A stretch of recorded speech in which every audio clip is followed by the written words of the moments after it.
Okay, seriously, what wargamer doesn't like a good counterfactual? You all know that the 1809 Kriegsspiel is over. It ended with a French victory for reasons we already have gone into. But the guy playing Van Damme, he made a very fair request. He has been staring over here at Hitler for so long. He wanted to know what would have happened if I had attacked, or what would have happened if he had attacked. So let's look at it both ways and see what would have happened. It shouldn't take us too very long because it's pretty simple, but we're going to shoot through the rounds knowing that each round represents 2 hours of time. And the way we've got to break it down, because we don't really have many other choices, is we've got these two cav units right here. There they are. Against this fella here, the infantry Württemberg. We've got Nansuti's cavalry against Kodolinski's infantry.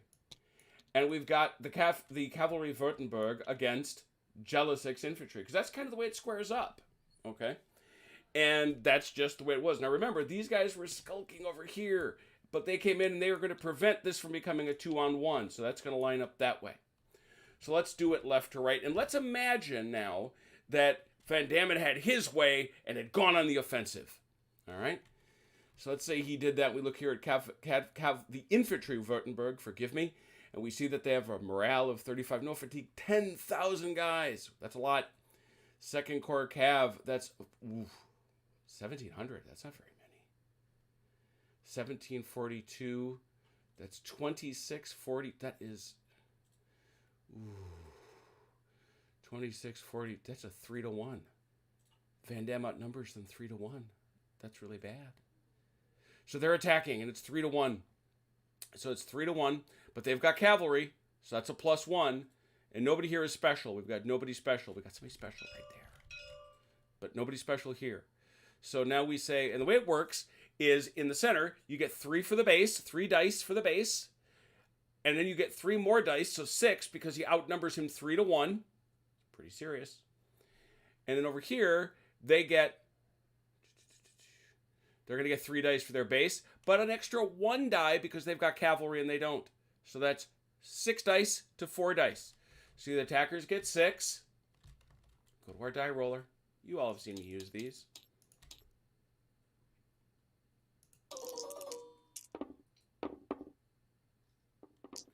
Total of 16. How about to 4? 16 to 4 dice. 3 difference. Not a big difference. These two guys, they take a morale hit. I'm going to have to check out their morale. I can't believe I didn't have it written down. I don't have their morale written down in either place. Do I have his morale written down? My goodness, what's going on with me? He takes a scant 1.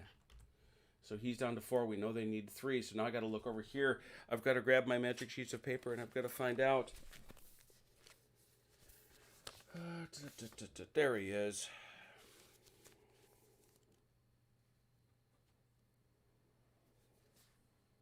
Well, that's pretty good. That's actually a very good morale. They have a morale of 35 to the 2nd Corps cavalry fellas. How about the 6th Corps cav?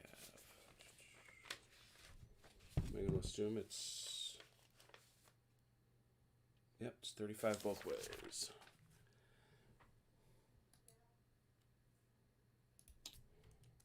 So this is morale 32.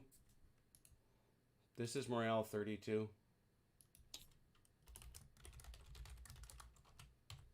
All right, let's go to the center.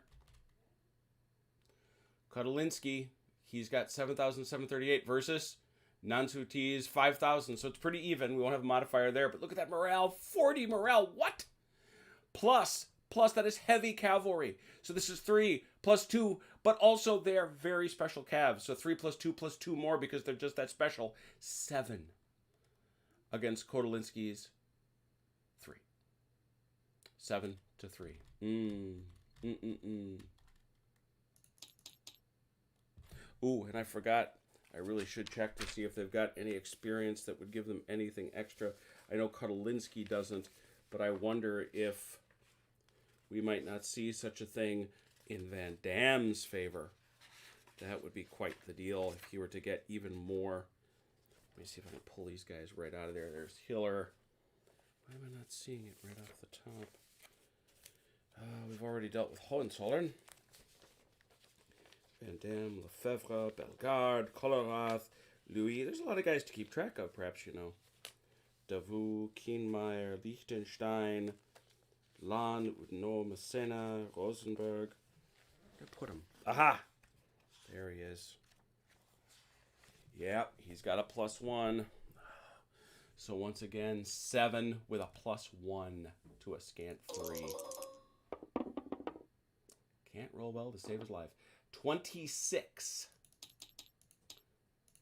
26 to... Ooh, to 9. That's 17. A difference of 17. He takes 17 hits to his morale, which we know started out as 35, so he has dropped to a morale of 18. And he loses 8. How about here on the flanks? Here we have Jelisek, 8,000 for all practical purposes, versus... Ooh, 2,000. That is 4 to 1. It's very good morale, but that's still 4 to 1. He, however, has cavalry, and that is not heavy cavalry, so that is 3 plus 1, 4. 4 to 7? 7 to 4. So we'll start with our 4. Ooh! He came out. That's not too bad. 19 to... So 6, he loses. The French lose, so he has to take a morale hit down to 29. He has to take a morale hit starting at that same 35, but that was a 9, so he's got to lose half that, which is 4, which is 31. So that's how it works. Let's do it again. Now they would have taken 2 rounds of combat fatigue. That's how you count it. The next round in, I think we're going to be looking at these same crazy die rolls, because they don't take casualties until the fight is over. Okay? So we have to remember that piece. And again, we're down here with basically 900, 926.42, and we figured out that that is... That's a 3 to 1, so he gets 6. Actually, the easiest way to do this, now that I think about it, I can just count. I'm smart. I can count. 1, 2, 3, 4, 5, 6. Yep, 6 to 4. 6 to 4 out in the flanks. Let's have a look at it. The attacker. 23. Another minor victory. We'd be reporting this all back. We'd be telling him about this, that yeah, you won, but you didn't win by a lot. You've can't say that you're storming the field, as it were. And we'd also have to be telling Hiller that his guys aren't exactly doing dreadfully either.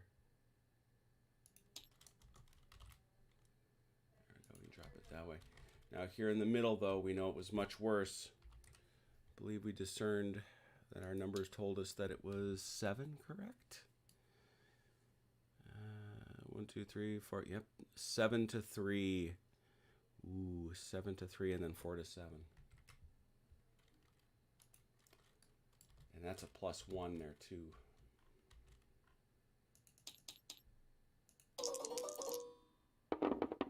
Oh.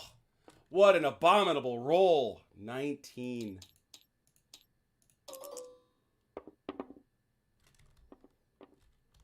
That's some incredible misfortune for the folks here. Yes, it's a loss of 5, but still, that's not good.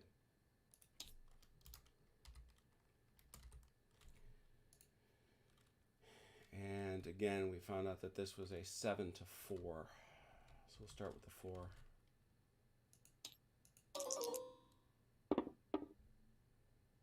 12, not as good as last time.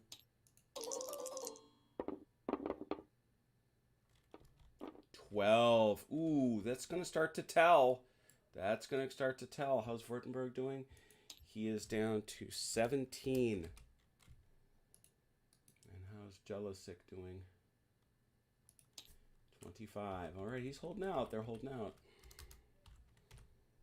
All right, let's start back over here. 6-3. Yep, Württemberg is 6. Let's see if they can pull anything off. As you can see, this would have been a scrap. Ooh, there's a better roll.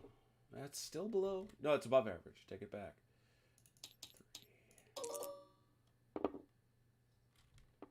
11-point difference. All right, that could. Let's see. Are we starting to tell here? Yes, we are. Down to a 17. Remember, these guys have been resting, so it's not like this is a big surprise that they're doing this well.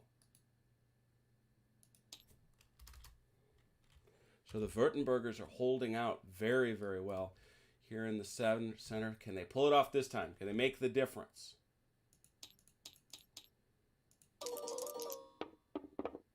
Oh dear. 33. Youch. Youch, youch, youch. That's a lot is what that is. And I think we figured out that this is, that's just a 3.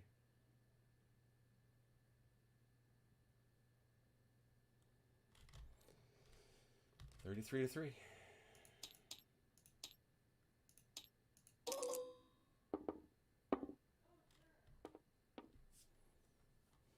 $22. Well, that's it. That breaks Kotelinski. He's got to leave. Now, these fellows, I'm assuming at some point Hiller comes and gets Vukasovic, but does he? We don't know. We're just talking about what he's got here. Those are his guards keeping Ratisbon. That's his orders. So these guys push forward. They're excited. They're enthusiastic. They don't take any morale loss further because they just saw their enemy flee before them. They're incredibly happy. So they push up, which means that both sides now in the next round will receive a +2 because they see that there's a flanking unit out there. That's some serious stuff in these combats. But here's the one that I don't think the French are going to like nearly as much. This 7-4. Start with the 4.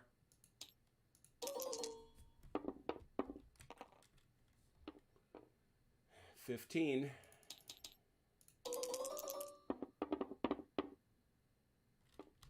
Difference of 12. Difference of 12. How's that doing, Cavalry Württemberg?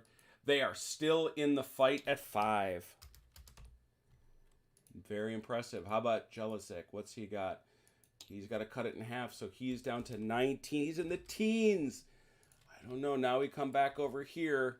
Remember, this was 6-4, but now it's 8-4. 8-4 because of the flank. 8-4 Cavalry Württemberg rolls.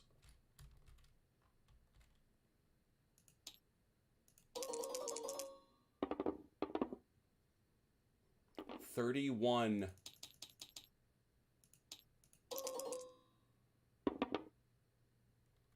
11. Man, they have kept that fight well closer than it should have been. Holy cow. But they're now down to 6. And they are down to 6. And Van Damme's Württemberg is down to 20. They are fine. They're fine. Well, that's over, obviously. Now we go over here. Now it is 6-7. 6-7.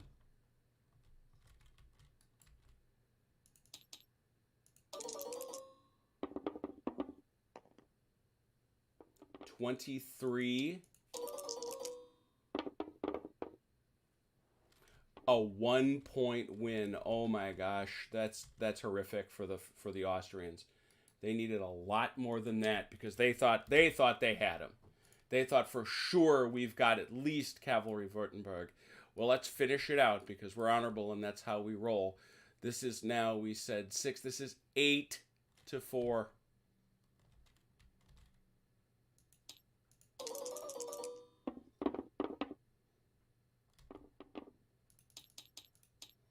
$26. 15. That's it.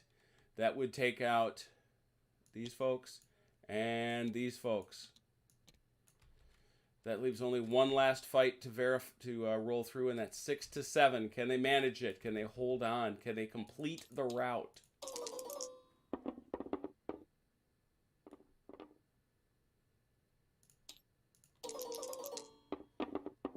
Wow. 9 points. Well, he would stand, and he would break. So at this point, Hiller would have a couple choices. Now, that was the basics of the attack. Now, I also think that it's fair to say, given those die rolls and given how they shaped up, that given that Van Damme had ensconced himself, had spent 2 days digging entrenchments and putting out abatis and all the other things that you can do to prepare yourself for a battle, that it wouldn't have gone much better. But there's too much to know that's hard to know, and that's why Kriegsspiels are great. That's the simple math of it. But ask yourself these questions. Would he have been willing to commit Vukasovic from Ratisbon? Would that have happened? I don't know. Well, now, it is certain that the Archduke would have heard this. Why? The sound of the guns is this giant stick. So he certainly would have heard the fight, as would Hohenzollern. There we go. He would have heard it too. So would they have marched to the sound of the guns? Would they have crossed from, look at this, Eggmühl up here this way while these fights are going on? Would these fresh troops of Hohenzollerns joined in time to turn the tide? Perhaps. As a matter of simple math, we have to say the French would have won. But as a matter of situational, operational combat, I don't know. It depends how this commander and this commander and this commander would have reacted to the setbacks. But one thing is absolutely certain, and I say this to Van Damme, and I salute you. You had a shot. You would have bloodied him. I think in the end, my guess, my surmise, is you would have gotten your ticket punched because one of these two fellows would have marched. But the reality is, you had a shot, and it was a fairly decent one. So that's really it. Something a little bit extra for the 1809 Kriegsspiel, and I hope you enjoyed watching it. Please take care of yourselves and one another. We'll talk soon.